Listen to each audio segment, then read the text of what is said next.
So Fredrick, without further ado, let me just share a little bit. Now, Frederick just kind of fell out of the sky, and somehow our paths crossed, and we realized that in an extended family, Frederick was actually a brother of mine, believe it or not.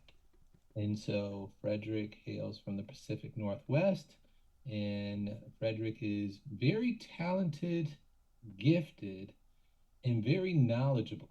And sometimes when Frederick speaks, I'm like, man, I had to sit back because Frederick is that kind of intellectual.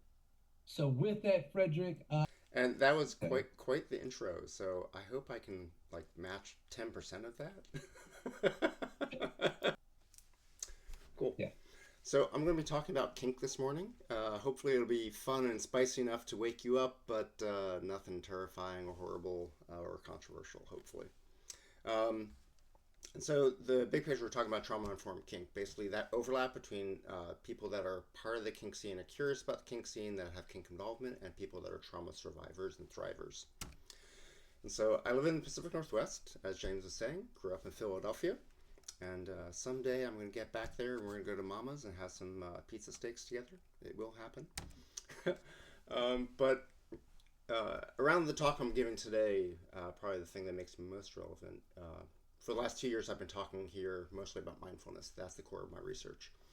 But I also do a lot of social justice work to be able to destigmatize and depathologize kink, and hopefully eventually get kink out of the DSM. And so, over at this Quad S, I'm the BDSM kink SIG research leader, and then also the sexuality educator research leader. At the APA, I lead the education and training team for the BDSM task force. We're at ASECT. I'm the alt sex SIG chair, also supervisor and organ section rep. And then the clinical guidelines are written back 2019. I'm part of the team doing the 2025 update. So, anyway, big picture, we're going to talk about the big picture. And then we're going to get into awareness around kink futurism, systemic oppression, and trauma, looking at treatment planning, how to be playful, and then the emerging research and applications. So big picture, emerging research demonstrates that kink can assist people in healing from past trauma. Can doesn't mean it always works. I'll be talking about the cautionary aspect of that quite a bit today. Some kink practitioners intentionally seek out healing from kink, while otherwise just kind of like accidentally stumble into it, and it's like, yay, awesome. There are risks, there are benefits with trauma-informed kink play, so please really do be cautious with all things. One of the big things that I'm going to keep stressing over and over again at my core of wanting to depathologize kink is that, according to the DSM, formally, paraphilias are not ipso facto mental disorders. So if you're kinky, you are not crazy. That's a really important thing to remember. If you remember anything from this presentation, please remember that. If you're kinky, you are not crazy. So kink does not align with all people's sexual orientation. And so I'm not saying that if someone is not kinky, they should force them to do kinky things. Just like I wouldn't say that if someone's not homosexual, that they should do something that is a homosexual practice, right? This is about following your true path. Kink is in fact neutral. It's not necessarily positive or negative, but potentially with good efficacy, one can have a healthy process. And then kink, healing kink tends to come from people being intentional, explicit, and slowing down that whole process. So as far as the clinical applications of kink, that there are lots of people that have interest in kink, and then the whole world. Then we have therapists, paraprofessionals, and play partners that have interest in trying to use kink for healing. A smaller subset of that are people that actually have trauma therapy skills. A smaller subset are professionals, paraprofessionals, therapists that have comfort with touch or play, whether talking about it or actually doing the touch. Smaller set is people that have skills with touch or play, and an even smaller set are the clients that you're seeing who have someone that they trust to be able to do this somatic work together. And so that's why I want to give caution. It can work, however, you need to be really precise in how you approach it. So as far as kink futurism, as far as the the thing I really want you to think about is that, if you're kinky, that doesn't mean you're crazy. Is that research is showing that between 93 and 96% of people fantasize about kink. And so, what I'm about to say, this is not science, this is Fredrick's perspective. So, I fully believe that if 93 and 96% of people fantasize about kink, at least 51% of people want to actually have kink behavior.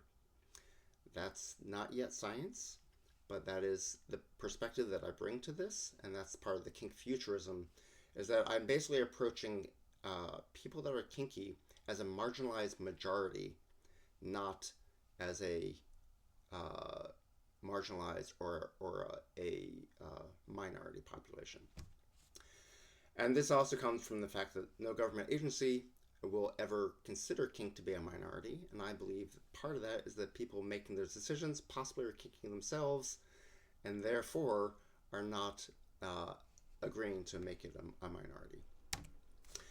And so within the research that we're seeing, between 76 and 81% of people that are intentionally engaging in kink for healing from trauma are finding it effective. And so that's a reasonably good number. And I think that as we create protocols, which is a project I'm hoping to be able to do in the next 5 years, hopefully we'll see those numbers maybe increase. We'll see. Kink and healing comes from a whole bunch of areas. It comes from self-growth. It comes from catharsis and coping. It's ways to address chronic pain to feel better in your body when you're experiencing chronic pain on a regular basis. To have embodiment. This is part of what we were talking about yesterday. This is part of what Donna was talking about yesterday. There's transcendent states of consciousness, or also known subspace or dom space. Sometimes research talks about it as altered or ecstatic states of consciousness. And then there's AADP, which many people appreciate. I personally, professionally, am cautious around that, but many people do think it's a wonderful thing. So some definitions of kink, of BDSM, of leather, and fetish. And so I have a handout that I'll put into the chat that has these, so don't worry about reading them fully now. But kink is individual, and so having a universal definition is really, really tricky. But there's a whole bunch of reasons why people are kinky. People are kinky, it's not just sex, right? People are kinky for connection. They're kinky for sensations, for intimacy, for a form of creativity, right? Creativity with their minds and with their bodies, for stress relief. It can be a hobby. It can be a serious leisure. It can be pleasurable. It can be spiritual. Management of chronic pain, which I said a moment ago. And the thing to remember about kink also, along with the paraphilias are not ipso facto mental disorders, is that something might look scary or might look painful, but climbing a mountain also can look scary and painful, but many people love doing that. Working out at the gym can be scary or painful, or going for a run can be scary or painful. And your body can feel things around going for a run or working out at the gym. But people enjoy this. People have pleasure with this. And it's your body, your choice. And so to really remember that when you're working with your kink clients. So there are a whole lot of kink activities. There are literally hundreds of them. These are some of the most popular ones and some of the ones that are most researched. And then there are elements of kink such as role play, eroticizing power dynamics. So we have all these power differentials in our society that are implicit and often not asked for. But we can have fun with those. We can play with power dynamics. We can eroticize them.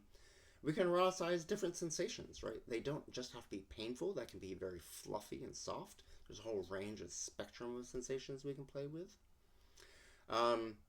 There can be enduring fascinations with certain types of actions or certain parts of the body, right? One can be fascinated with earlobes or with feet or with shoulders or belly buttons, right? It doesn't just have to be boobs and asses, right? There are other parts of the body that people can be fascinated with. And erotic activities can include that altered state of consciousness, that subspace, which we'll talk about a little bit more later on. Another thing, which I also try to put as being central, is to recognize that there's a huge difference between consensual kink and abuse, right? That was part of the fear we were talking about yesterday with Jessini's talk, right? Is that wanting to distance from abuse or wanting to distance from the fear of potential abuse. Consensual kink is not abuse. They are completely different things. Wright and Hammond basically did a PowerPoint, did a lecture back in 2016. This Frederick, summary, yeah. Frederick, sometimes you go in and out. Oh, sorry. Can you restate the last what you just shared? Sure. Consensual kink is distinct from abuse.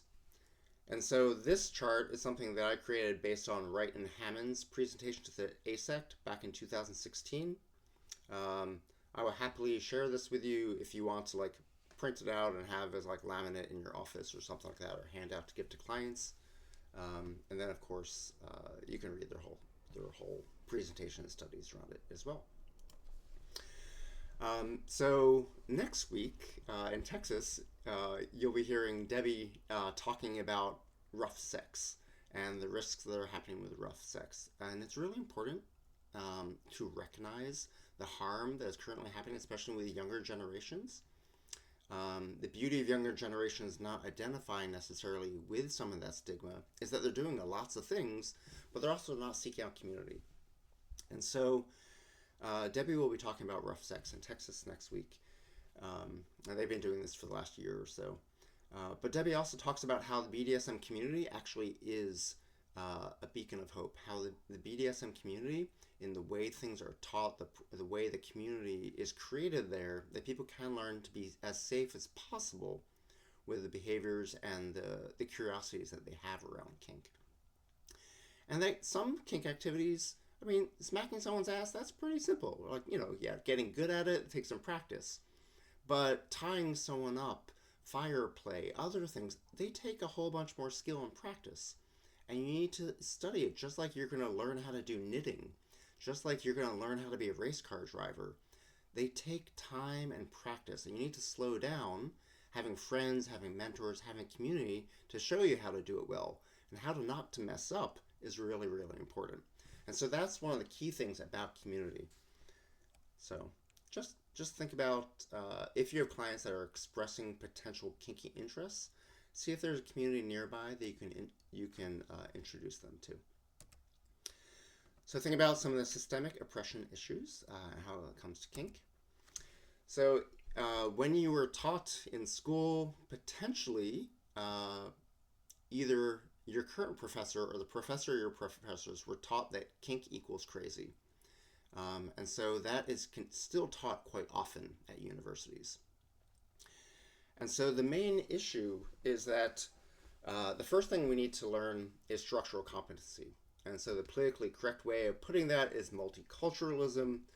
Structural is still basically politically correct. Really, what we need to talk about is discrimination. And if you understand discrimination, how discrimination comes into sexuality, you can then have sexual competency. If you can have a global sexual competency, potentially you can then have a kink competency. This doesn't mean that you yourself will be great at fire play or rope or something like that, but that you potentially will have the competency to be able to talk to a client. If you understand discrimination and you have a comfort in talking about discrimination, if you have comfort in talking about sexuality, a wide, diverse range of sexuality, that will hopefully give you the comfort to professionally talk about kink with your clients. And so the training is often assessed in PhD and master's programs, looking at attitudes, knowledge, and skills. And those are really important. However, they completely ignore mindfulness. And some of the other ways that we're engaging professional competency is looking at other models that include the mindfulness component, which part of that is being self-reflective, understanding your own bias, your own positionality, understanding your own fears, your own worries and concerns, how they come into your clinical room. And with that added component, potentially you'll be able to move through this process and have higher competency with your clients. So another important thing when we think about the way that our institutions, the way that our practices as mental health, which is part of the medical profession, how that is created, is that we have to look at the legacy of where that comes from, right? So the creation of the Psychiatric Association, the Medical Association, the Psychological, the Nursing, and the Osteopathic Association all happened in the middle of the time when we had 12 million Anglo-Saxons migrating to the United States. It was a time that was focusing on procreative sex only.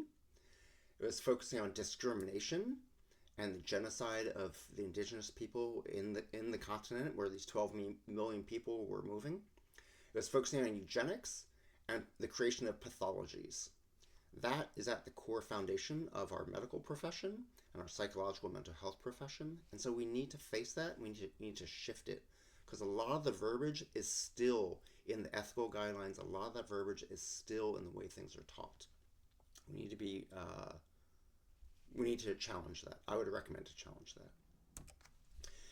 So another important piece, Iman Cooper spoke at our last conference, also has been speaking. They're doing a tour right now on their book. And they talk about what happened back in 1676. Essentially, for the purposes of union busting, whiteness was created. That you had slaves who were black, but you also had slaves that were Irish. And they're about an equal number of population. But to break that up so that those people could not push back, could not revolt, whiteness was created. And it basically broke that union. We didn't have unions back then, but effectively what would have been a union. And there's a massive shift after whiteness, right? Before the creation of whiteness, there was some transatlantic slave trade, but not very much. But after the creation of whiteness, it goes from 2,000 people over 25 years up to near 10,500. And then it just keeps exponentially growing and growing and growing until things finally, the abolition of slavery happened quite a bit later. And then also part of this is Carl Jung, who is well documented as being a bigot, and his creation of shadow play was based on that bigotry. And the way the shadow play often comes into our mental health practice, even though originally shadow play was intended to be about the things that are not yet explored, the things you're curious about but you don't yet know, the way that the shadow play currently comes into practice, specifically around kink, is that kink is bad. Just like anything which is not white is considered to be bad, that anything that is shadow is bad. It's part of this binary, it's part of this opposition, it's part of this hatred, that is part of our mental health professional training. I really hope you'll question that. Jung did some great work, but they also did have some internal bias and some internal bigotry that came into shadow play that still, you will hear clients often coming into your space, be like, I need to do some shadow work. I need to work with my shadows. And that's coming from a place of self-hatred. And so Yaman Cooper also talks quite a bit about Fanon's work. And so Fanon was really fascinated with third-person consciousness. Foucault sort of whiteifies this when they talk about the panopticon, but this is actually coming from Fanon, which is that you have a sense of self. Then your sense of self, as you're engaging another person or community or society or a neighbor, that there's another person. And so your sense of self then either echoes back, just like as you feel it yourself, if you're in allyship with the person you're meeting, or if the person has a small or large difference from you, there's a potential that they will see you and recognize you in a different way. And in such that otherness comes back to us in ways that are potentially harmful. We start internalizing the way that others will see us.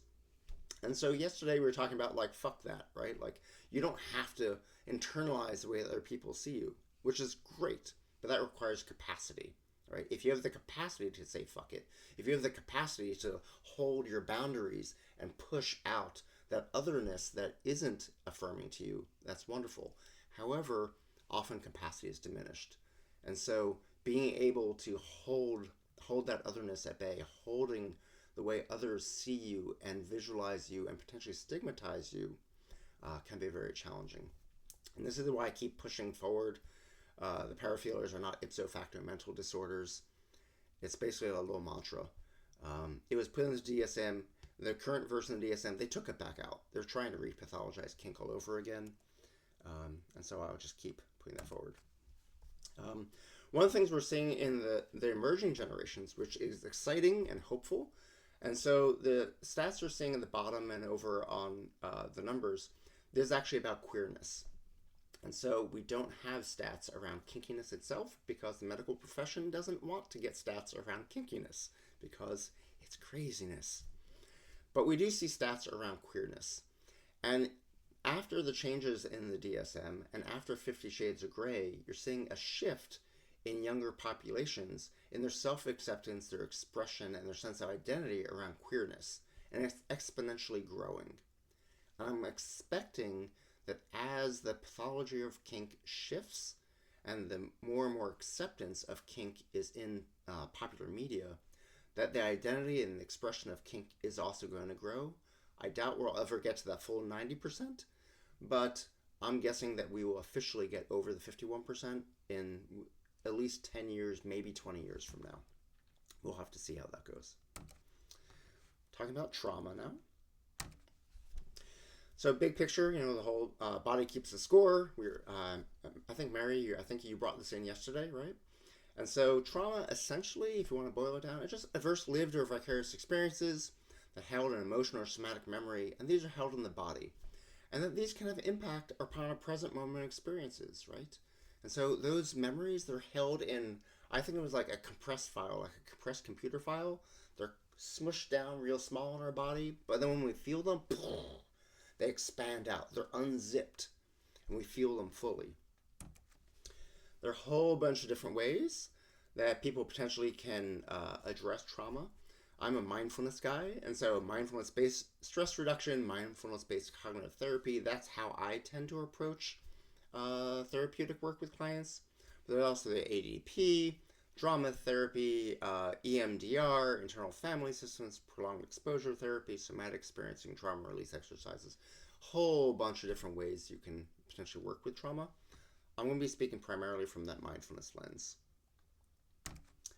As I said, I will be giving a handout with all these citations, so all those links, and I'm friendly. So send me an email anytime, and I will happily chat with you about all these things. And so when we think about there are many different types of trauma, a lot of these types of trauma, they actually come into traumas that are related to family, to peers, and community. And so since those traumas came from family, peers, and community, potentially we can do the healing by doing work in relation to the others, but the close others. The others being the family, the others being the peers, and the others being community. And so this is also coming from Bronfenbrenner's ecological systems model, that we're focusing the healing potentially around the family, the peers, and the community, but also that to think about the time factor, right? So if a trauma, your client's trauma, if that was experienced in a rare or a one-time thing, trauma healing's, I'm not going to say is easy, but it'll be easier. If it's sporadic, it's going to be more difficult. Periodic, more difficult. If it's cumulative or chronic, or vicariously cumulative or chronic, it potentially is going to take a very long time to work with your client to untangle those things, to get to their true self-identity underneath all the trauma they're experiencing on a daily basis or on a regular basis. And so of all the pieces of kink research, this is one that I would recommend if you want to geek into data, because it synthesizes everything, it brings it all together. And it's basically looking at the way in which the people that are doing the trauma-informed kink work, professionals that are doing this work, this is basically the way they're doing it.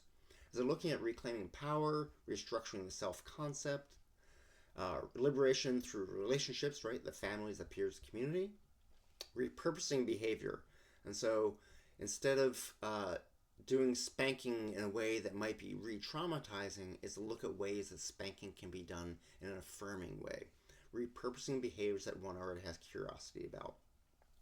Potentially, one might be going to therapy that is has a kink aspect to it.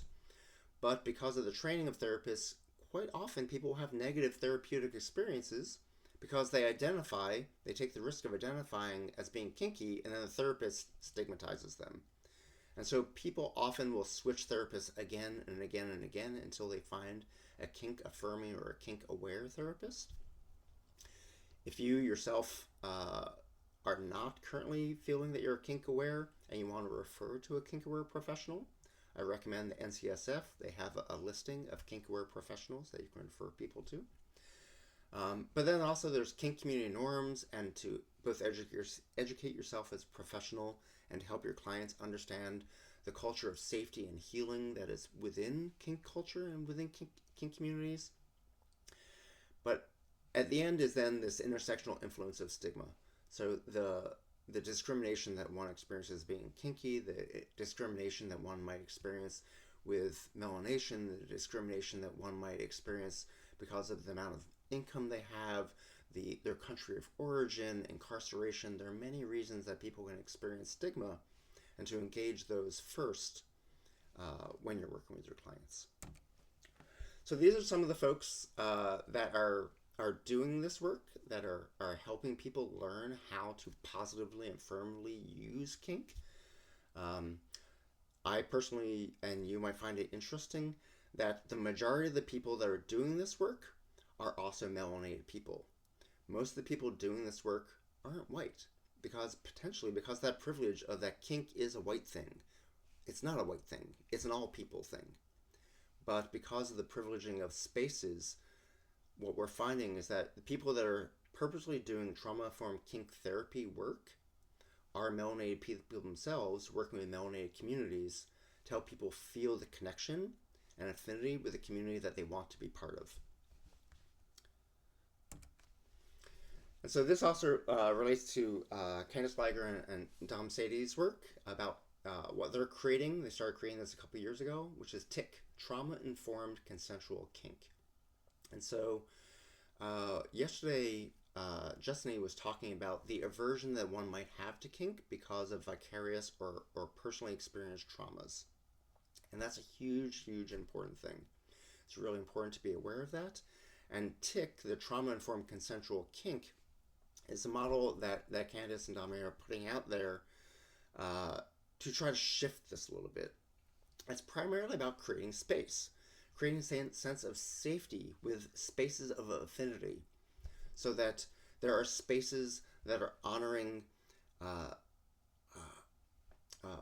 need for an indigenous space, a need for a BIPOC space, the need for a lesbian space, the need for a men's only space, different spaces that are needed for affinities for people that are feeling harm or stigma in a general, larger kink community. And then to focus in on the pleasure that we were talking about yesterday quite a bit. Awareness of both body, awareness of community, awareness of rules, really looking on communication skills and building communication skills, and having empathy, both the compassion and the compersion piece, right? We talk about this idea of don't yuck my yum, but also my yum doesn't have to be yours. You can love something and I don't have to. I can still enjoy that you enjoy that, right? If you enjoy spanking, I mean, ooh, go you, that's awesome. I don't have to be into spanking to recognize the joy that you're getting from that. To be able to have empathy for the other people and the joy that they're experiencing without bringing the traumas that you're currently holding in your body into that space to potentially re-traumatize someone else that's maybe worked through their traumas. Making sense so far?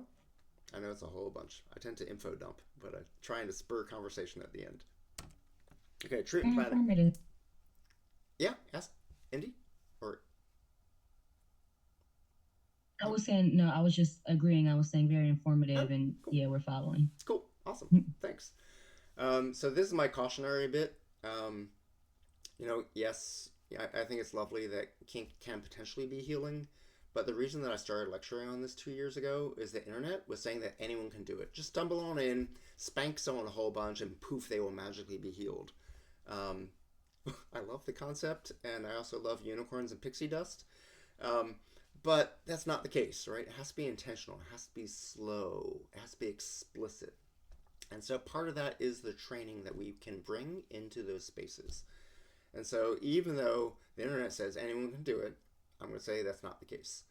It's a subset of people that can be effective with this. It's a small subset that can be positive in the way the work can be done versus potentially actually re-traumatizing or expanding and increasing trauma. So please be cautious with your clients and work with them slowly. So the steps that we're going to work through with trauma are safety, right? Treatment in the early stage involves addressing the person's concerns about safety in all domains of their life, right? Their personal safety in their home, with their family, with their friends, with their community. Stage 2 is the remembrance and mourning, right? Remembering the trauma and mourning what has happened, right? What the trauma that has happened, it wasn't what they wanted. It wasn't a choice that one made. Trauma happens to you. It is a loss of control of the way we want our lives to be. And to be able to mourn that loss of control, to be able to mourn what happened in either your personal past or in the past of loved ones or people that one identifies with. And allow the survivor to become a thriver by telling the stories of the trauma, the mourning the former self, that those traumas have potentially destroyed, that we can start healing. And then really start working on the reconnection. And that reconnection comes by creating a safe environment, by working on self-regulation, working on connection with friends, family, with good books and articles and videos, connecting people with resources so that they can find the pathway that makes sense for them and that you can help them on that pathway. And then communication skills, of course, and hope. Hope is a huge thing, right? The whole Superman S, it stands for hope, right? We really need hope. And so we really need to bring hope back. Along with pleasure, we also need to bring in hope. So one of the key things, so Mary, I was trying to figure a way to bring your slide in about the givers and takers of energy. And the best thing I could do is think about putting this heart on the zebra to remind me to bring in stuff about what you were talking about yesterday. You could have just called. I could have sent it to you. Well, I was trying to remember all your parts and pieces. I didn't jot them all down. But so when we have a stress response, like in this image, I'm like zooming in on that lion that's about to attack the zebra. But we somatically feel that. Like when I feel trauma, it feels like my entire world is becoming tunnel vision. It feels like the land underneath me is shrinking from a huge continent down to a teeny weeny little island that's maybe 2 feet bigger than just my feet underneath me. The world feels tiny. I feel like I have no hope. I feel like I have no resources, right? And so potentially there's that hypervigilance, there's dysregulation, the loss of resources, right? I'm on a teeny island. I have no food. I have no friends. I have no books or videos that I could watch. I have no resources. There's deconnection from people and resources and a massive sense of despair. And so these are the things that we're going to need to address potentially with kink. How do we do that? And so the reason that I'm I wouldn't say anti-AEDP, but I'm cautionary about AEDP is I used to be a first responder. I did search and rescue. And the exposure therapy or stress inoculation, which is still one of the key ways that people are trained in medical school, and it's also still key to all law enforcement and military training, is that basically, if you're in the military, it makes sense. You want a soldier to be inoculated. You want them to be desensitized so they can keep seeing horrible things happening and keep doing their job. However, for your client in the civilian world that is potentially interested in sex and sexuality, instead of being desensitized, we need to resensitize them. And so this model of causing people to be exposed to trauma or re-experiencing trauma can very easily put them more in the place of disease or dis-ease. And so there's a certain level of healthy tension we can have, just awareness, right? Communication awareness of yourself and what is causing your body to feel tingles or discomfort so you can communicate that, right? That's on that healthy side of this. But often the exposure therapy and the inoculation goes well past into the sickness or disease and re-traumatizes people. So please be careful. I just mentioned the exposure versus kink therapy, it is an apples and oranges thing. We don't want to desensitize or re-traumatize people. We want to resensitize them, and we resensitize them by helping create trust. And trust is only created when we have risked something, and then that risk did not manifest in harm. So we have put risk out there into the world, but then our experience is with no harm or very low harm that can be repaired. And that we create meaning in the behaviors and the connections that we have with people. And that's how we do the resensitization. If you want to geek out on the neurochemicals, and so we have the Bassan model of arousal, satisfaction, and desire. And so part of why this works, and part of why this somatically works, kink works, is that kink is basically increasing dopamine, prolactin, adrenaline, oxytocin, and cortisol, and the endocannabinoids.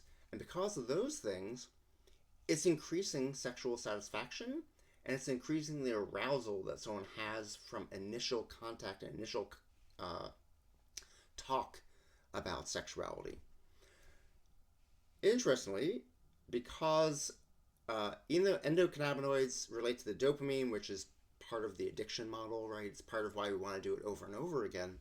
Endocannabinoids also have relation to opioids, and the opioids actually cause our desire to diminish, which then can relate to fear. And so if someone is feeling fear, either personal or vicarious fear, because of the endocannabinoid opioid connection, their desire can become more and more diminished. And so if you have a partnership where they have desire discrepancy, all the more caution for kink as a practice, because if you increase their desire discrepancy, if you lower their desire more and more, you might create more and more of a rift in the partnership. And of course, at the end of the day, you want to create more connection and not a rift in that partnership. And so this is why there's this little dance with the work that we're doing.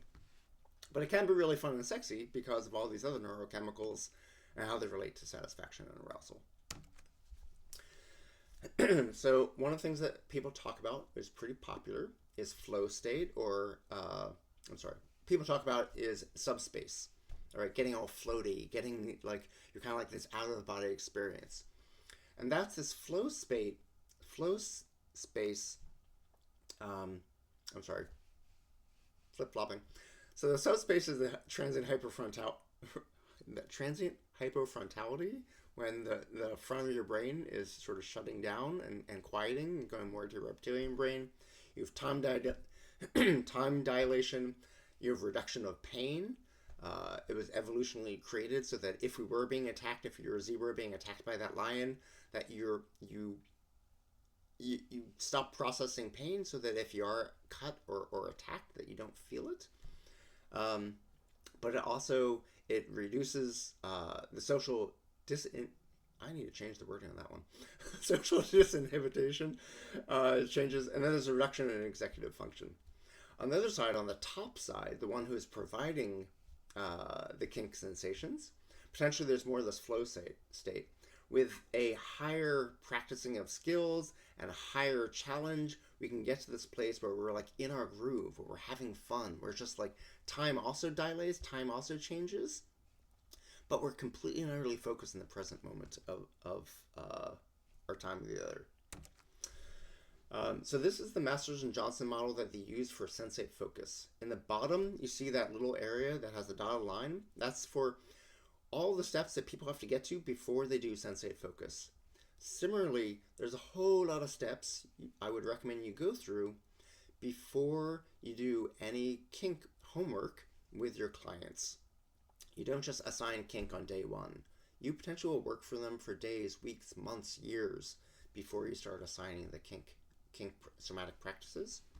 And so please do be cautious with that. One of the first steps that you're going to start working on and building in your clinical environment, this is before you're giving an assignment with a sexual partner, before you're giving an assignment with a pro-dom. You're going to start working with their attachment work, their attunement, communication, and self-regulation skills, building their sense of safety and the ability to communicate what they need around that, having a clear understanding of their window of tolerance, what is okay for them in the big picture, but also what is okay for them right now, and then just other things that you typically would develop in your therapeutic process with your clients to create a safe sandbox to play within, right? There are things inside the sandbox, there are things outside of the sandbox. Another thing that you can do, this is still in the clinical office, that you can work with your clients with mapping their feelings onto the body. So I like to use watercolors because I feel sensations are not static. They tend to literally bleed from part of the body to the rest of the body. And so using watercolors allows the way a client is marking on the body diagram, it'll flow a little bit so that fear isn't just in like the tip of my thumb. It'll kind of go to the rest of my hand. Or the sexiness I'm feeling isn't just in my shoulder. It'll be this whole region. And so you can play with this. Some people you just use the red, yellow, green, like the stop sign, right? Like go, stop, and slow. And some will use this full sort of spectrum of colors from the feelings wheel. Another thing that you can do, this is still in the office, so we've not yet assigned homework yet of doing kink practice. This comes from Wendy Maltz. Ways that you can start doing somatic work that for me, I am comfortable with this. So this isn't, you are not touching a client, but you're encouraging a client to do self-touch, or if it's a coupled or partner therapy, for those partners to do a form of touch or approaching touch in your office so you can witness what is going on, and then you can talk with them and work with them in what you're seeing there. And so that's the sensory basket. You have them pick something out of the basket that has a texture to it and play with it. So if someone fidgets, this is a really great thing, that you can give them a fidget toy with a different texture each time and see how they experience those. You can do hand clapping, just the sound, or the way that actually they're tapping on a body. Drawing, either literally with a marker or just simply with a fingertip on one's body. Creating a safe nest, that can be actually an embrace or some other way. Putting a hand on someone's heart. The magic pen is where you hold a pencil, you hold a stick, and the two partners move it back and forth. And this is a way of expressing the changing in communication of what is needed. And then expressing the red light and green light to ways to embody consent. So these are some different practices that you can use still in the clinical environment before you assign homework. And then we start getting to the play, right? And play is supposed to be fun. It's supposed to be playful, like when we were little kids. If it's not fun, don't do it. It's not play. If you're not having fun, stick with talk therapy. Don't start assigning the somatic stuff. And so when you're working with your client as a mental therapist or a clinician or a psychologist, you have your direct connection, but then they also might need some other people to support you.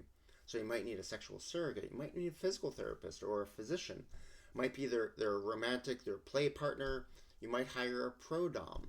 There are different people that can start becoming part of this to map out your treatment plan. Triadically would be 3, so with a V of your client being here and you're here, and then the other professional such as a pro-dom, or that other V could be the intimate partner, or it could be a sexual surrogate. So you start creating this triadic model as V to work with your clients. A pro-dom is a professional dominant. DOMME is often for one that is femme presenting. DOM has historically been for someone who is male presenting. There's a lot of gender fluidity these days, so people are using a whole bunch of different wordage. But it is a professional individual who is a sex worker. They're providing work, they're providing labor, and they are helping people experience different things that they're curious about. So the most popular forms of hiring with sex workers and pro-doms is sweater fetish, balloons, and foot fetish. So those might not be the whole whips and chains spanky thing that you expect them to be, but that's actually where most of the paid work goes for people that have those fetishes. But often it will come from people that either they don't have a partner currently, or that their partner doesn't have an interest or curiosity for something, and so someone that has a desire discrepancy, they hopefully agree with their partner that they will seek outside help, just like one might hire a massage therapist if their partner does not have the skills to be able to help them with their sore shoulders. You can also hire someone to help you be spanked. You can help someone, hire someone to help you cuddle with sweaters. There are many different things that a pro-dom can bring in. There are hundreds of options and possibilities out there. But a pro-dom is a sex worker, specifically in the kink world. that make sense? Cool. Yep, there's some really fun. Hollywood loves to make the pro dom movies sexy, but then like CSI and the crime shows will make the pro doms often into psychopaths. So Well, there's that's true. Yeah. careful in your choice of media there, but it all can potentially be entertaining. So if you're going to start working with pro dom, this is the sexual surrogate therapy arc. So this comes from Masters Johnson. It's been refined by the Professional Surrogate Association. And so Andrew Hartman teaches this. Many other people teach this and use this. And the protocols that I'm hoping to eventually create with a number of somatic professionals, including pro doms and surrogates, will be based on this. And so these are the different steps that you work through with a client, and you figure all these things out before anyone has any touch. Before you even touch someone's finger, you actually figure out how the relationship is going to close. It's a transactional relationship. It's kind of like you're going to buy a cup of coffee, right? You're not dating the barista. You're going to give them some money, they're going to give you a thing, and it's going to be done in 5 minutes. If you're hiring a pro dom or a sexual surrogate, you're giving them some money, something's going to happen, but eventually it will end. You're not going to be buddies forever. And so having clarity about the closure before you begin is an important thing because it gives a container to the work. And it also potentially makes the work seem more safe. So there are all these steps that you potentially work through. And so a professionally trained surrogate, a pro dom, potentially knows these. This is in their work, not necessarily yours, but you can be aware of this to help guide your client so they know what they're going to be getting into when they're working with a pro dom or a sexual surrogate. Remember to slow down, explore, be curious, have fun, take risks, but ones that are knowledgeable, that make sense for you in the current moment. These are some of the things you also can help your clients in training around that if you haven't already taught them, a pro dom potentially will. So we're talking about TIC, trauma-informed consensual kink. There are other consent culture models out there. There's SFC, safe, sane, and consensual. That's specifically created to be able to depathologize kink and pull it out of the DSM. RAC, which is the way that I personally play, which is a risk-aware consensual kink. There's also the 4 Cs. Next month, there'll probably be some other model out there. The kink community is always changing and evolving.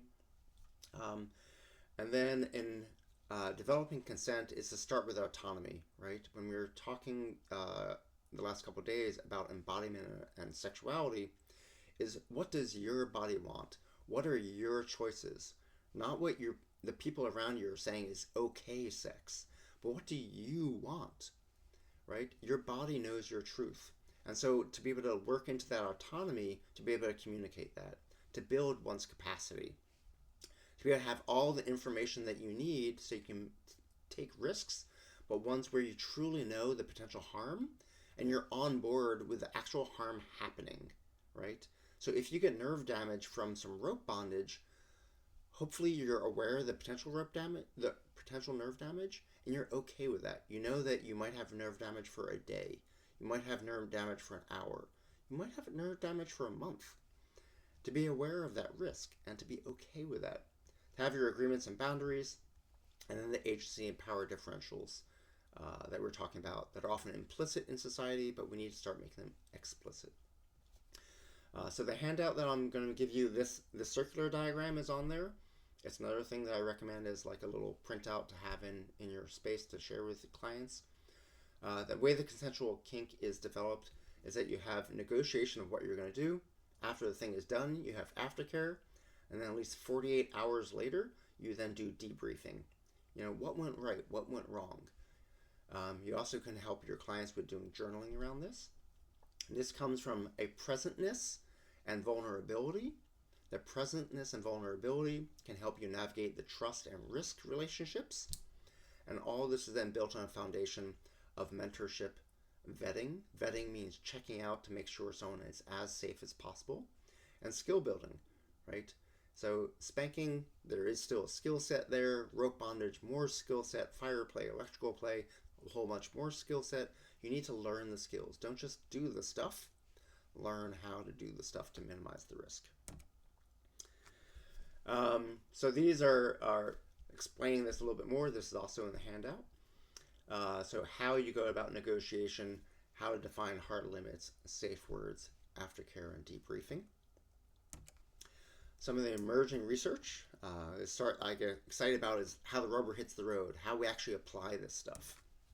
And so recently funded, Jet Set and Jasmine and King Noir have been doing porn for years. And before the porn is done, they do negotiation. And then after the porn, they then have a debriefing. And so they're taking all of that information, and they're currently doing a kink study called Unveiling Desires. The QR code there will get you to their website. They're exploring BIPOC BDSM practices. So they are just starting this right now. If you're a statistician, they're looking for a statistician to help them with the work. I think they even have some budget to pay, so yay, because it's funded. So this is just starting literally like last month. There's another study, which this study just closed, but the work is underway, and it's coming from Tashra, and it's called the Kink and Flourishing Study. The QR code in the top corner here will get you to the study. And so there are 60 different kink activities that they are specifically looking at. Pardon me. They're also looking at 16 different roles. So like the dominant, the babies, the bottoms, things of that sort. And then they're also looking at 17 specific types of trauma. So they have this data now, and now they're starting to work through it all. But what I'm excited about, what I'm hoping to turn into protocols, is that eventually to figure out where those Venn diagrams are, right? And so if we know that certain types of people have experienced certain types of trauma and they've experienced healing, how do they experience healing? Or if they have trauma and then they were re-traumatized, what are those areas we should avoid with certain kink practices? I believe different types of trauma are going to be supported or harmed by different types of kink. I have no idea what those are yet. I have my own theories, but this data hopefully is going to help us to come up with spectrums of basically what has a over 50% chance of healing, and what is like under 50% or 75% of not healing. And then we'll kind of create these little spectrums, these windows, which we then can have people across the country to very cautiously explore these things to try to validate this data so that we can actually turn this into an actual, true scientific therapeutic process. Maybe 2028 this will be done. Who knows? First off, we gotta get the data from Tashra, and then I'm working on creating the protocols with a number of pro-doms and somatic therapists around the country. So, it might be a decade. We'll see. If you are working with your clients, potentially they might be like, oh, I want to do spanking. Oh, I want to do whipping. I'd recommend to think of this from an interoception place, to think about sensations. And once again, please use caution. Don't just assign kink homework on day one. And so I recommend to think of, also there's a high number of people who are kinky that also are neurospicy, and interoception work will also often work with your neurospicy clients. And so it's a good way to approach the kink as well. And so looking at the types of sight that are either erotically charging and exciting, or the ones that are scary in a good way or a bad way. The types of sound that are exhilarating and exciting for you, right? The sound of orgasm, the sound of a switchblade opening, the sound of like a rubber glove snapping on one's wrist. Is that exciting for you or scary for you? And scary in a good way or a bad way. The scent that one feels, right? Do you love the scent of your partner's body? Do you like the scent of leather or latex or rope or lavender? Like, what are the scents that you enjoy? What are those different tastes that you enjoy, right? Do you enjoy food being warmed to body temperature so that you can then put that in your mouth and the flavor can explode forward? Do you enjoy the taste of saliva or semen or vaginal fluids? What are the tastes that you enjoy? What about touch? What are the textures that you enjoy? Do you think that are fluffy like feathers or scratchy like the back of an iguana?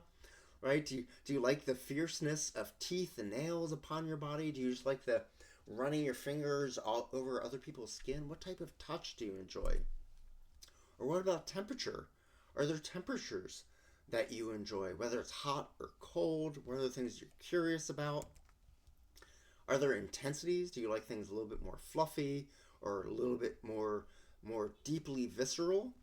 What are the different ways that you want to feel these? Or the deprivation of those sensations, right? Do you want to be in a vac sac where by limiting one's movement, other sensations are heightened? By limiting hearing or sight, other sensations are heightened. How can you play with those sensations? And also the fantasy and role play. There are a whole bunch of other fun ways that you can explore all these things. So that's it. Whole lot of citations. These are all in the handout, which I will toss into the chat. And stop share. And let me pull up that doc. Where are you? There we go. All right. So, thoughts, questions, terrors.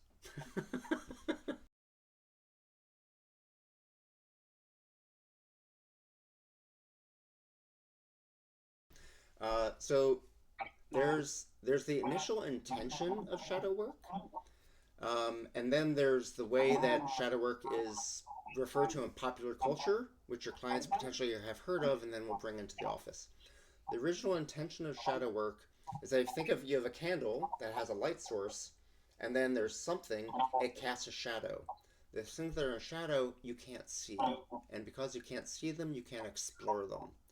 And so they're parts of your unconscious, right? Jung was very interested in the unconscious mind. They're parts of your unconscious you have not yet explored.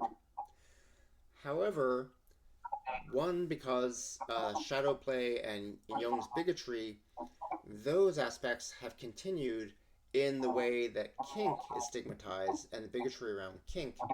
And so often it's considered part of this good or bad, this right or wrong, this good or evil thing. And so often people in popular culture will think of shadow work as, I need to work on my scary things, my things that society doesn't accept. And so that is coming from a partial misunderstanding of Jung's clinical intent, but a lineage of Jung's bigotry. And so you potentially will have to work with them around the bigotry piece so that you can shift to the things that are unexplored. So those are things that they're curious about, but they've not yet done. So, movies, TV shows, they show kink on a regular basis. The internet is full of kink. That's why, like Debbie Abernick is doing all this work right now around rough sex, is that there's so many people. We're approaching nearly 100% of undergraduates that are doing kink behaviors without kink identity, without kink resourcing and community and mentorship. And so harm is happening because they don't know how to do things in a safe way. And so helping your clients work with their curiosities, right? Like, I'm curious about eating a key lime pie. I've never had one, so I want to try it out. I'm curious about spanking. I'm curious about electrical play. There are a lot of things that people can be curious about, and they can do it in great ways, right? Bungee jumping. You can bungee jump and do it totally safely. But you need to make sure your harness is done right. You need to make sure that there aren't rocks below, right? There are things that professionals can help you, guide you towards, so you do the bungee jumping safely. And so similarly, there are unexplored things, curiosities, right? That you can help your clients explore curiosities in ways that are helpful. Does that make sense?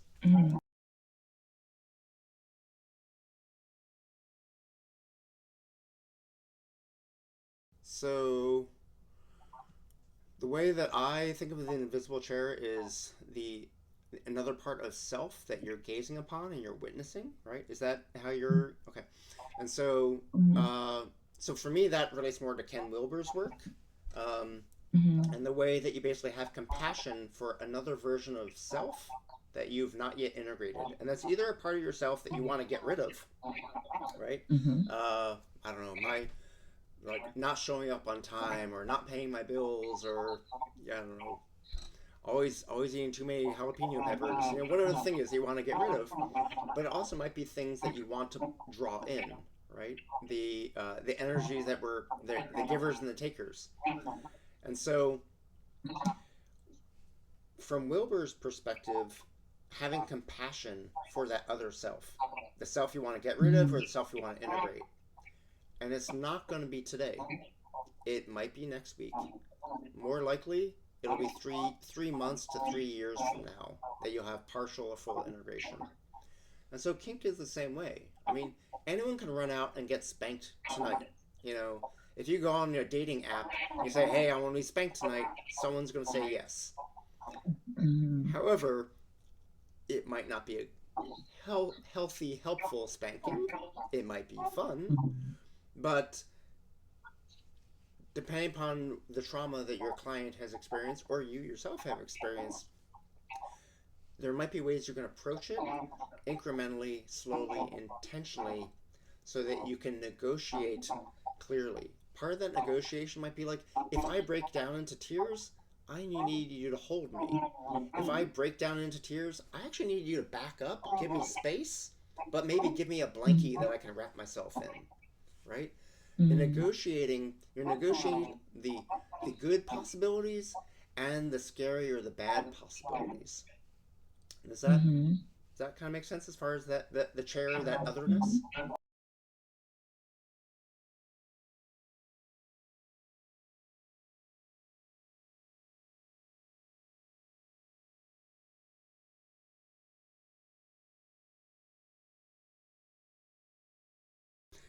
So whole bunch of thoughts. One is I will also happily just do a consult and do the whole triadic thing any old time. But the step one is that there's the experience, and then there's potential of sexual curiosity.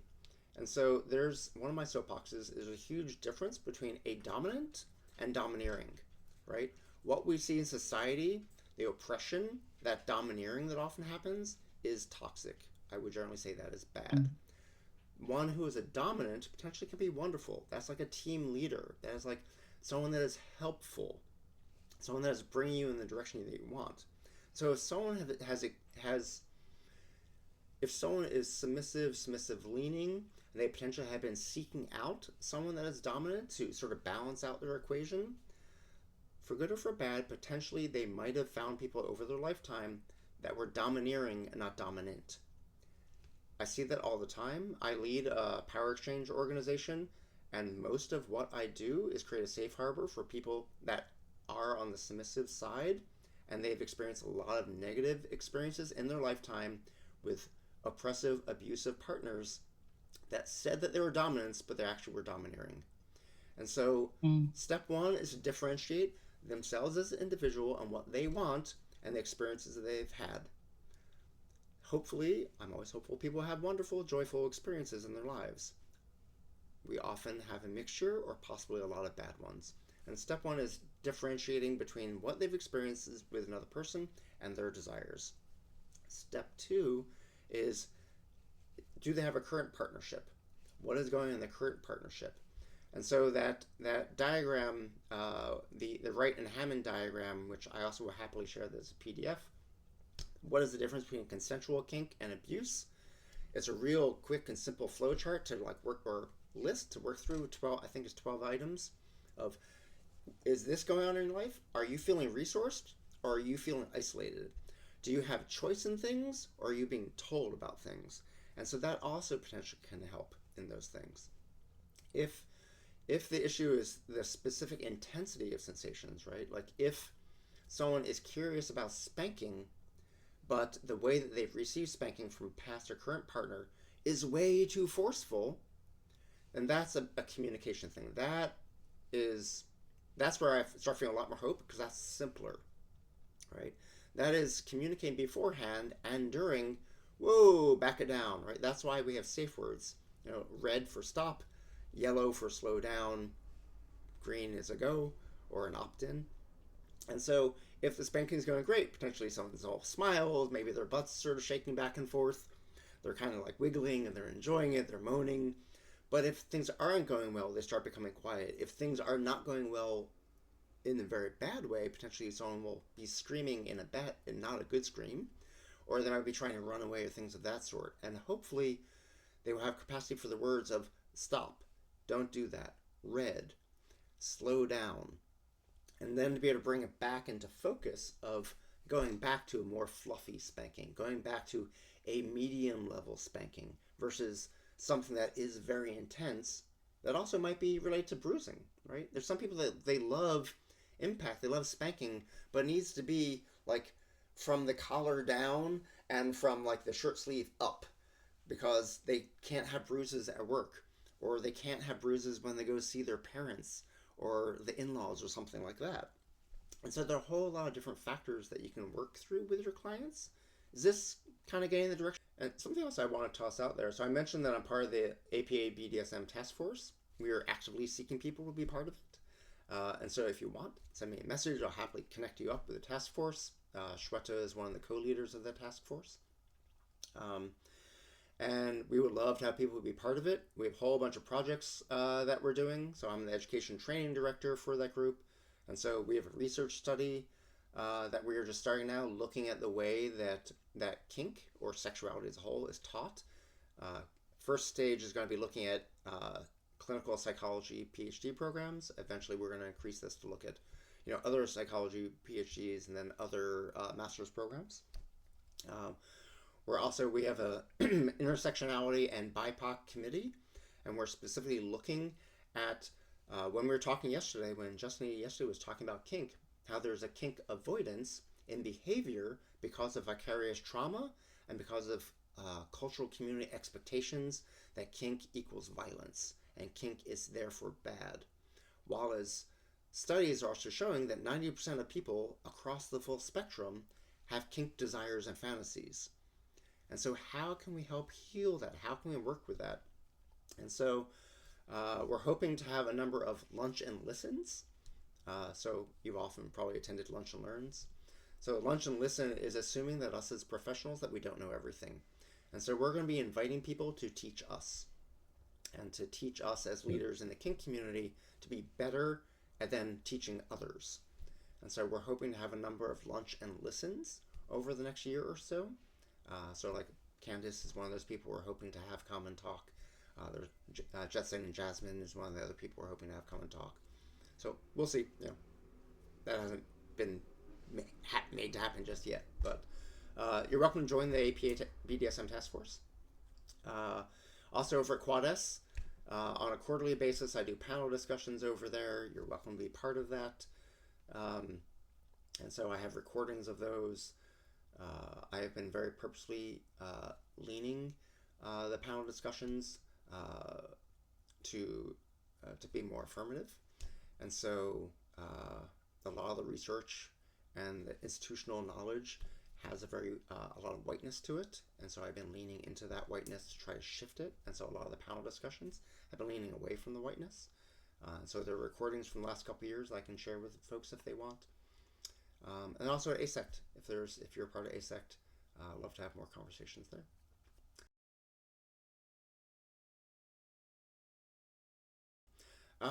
Well, they can, and it might be apples and oranges. It might be very much one and the same. So, like my ears are pierced as part of. So I mentioned yesterday, like, part of why I now do the destigmatizing work is because I was outed without my consent. Specifically, I was outed because a body mod video went viral. And I was the only person named in that video with my full first and last name. And I lost a 6-figure job. I lost my teaching at the universities, all that stuff. And so, body mod, one, there's modern primitives that are looking at the ritual practice of body modification and bringing it back in a ritualized way. And potentially that is also influencing the kink world and the way that body mod is done. There's people that have chronic pain that are looking at ways to sort of up the pain ante momentarily to be able to then process the pain that they have a chronic basis, right? So Gotcha. if you do a needle piercing or a hook suspension, which I can explain more if people wanted, or tattooing or branding, there are many things that people can do that are either a temporary or permanent thing, which with chronic pain, it it shifts your baseline so that you once again can actually start feeling again, right? That when you think of addiction or pain, that your dopamine level shifts and your baseline becomes different, so that when you have chronic pain, you potentially start not being able to feel the wind in your hair. You stop not being able to feel the brush of someone's hand against your body because your dopamine level has shifted. By experiencing a much higher, more intense level of pain, it Okay. plays with that dopamine level, which then allows you to then re-experience the simple touch of your partner. And then there's also like there can be power exchange things. Um, so like when I got married, the person that I was married to, they didn't have a wedding ring. They had a nose piercing, and that was their wedding ring. Um, and so some people, instead of getting a wedding ring, they'll get like a tattooed wedding ring, right? Or just like tattooing, like uh,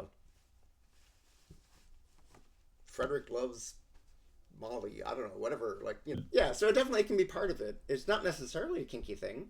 And there's like, I would recommend, don't make the assumption that just because people are tattooed that they're kinky. I live in Right. Portland, where the Suicide Girls were kind of born, and uh, there's a massive tattooed population in Portland. Um, Right. it does not necessarily equate to kinkiness.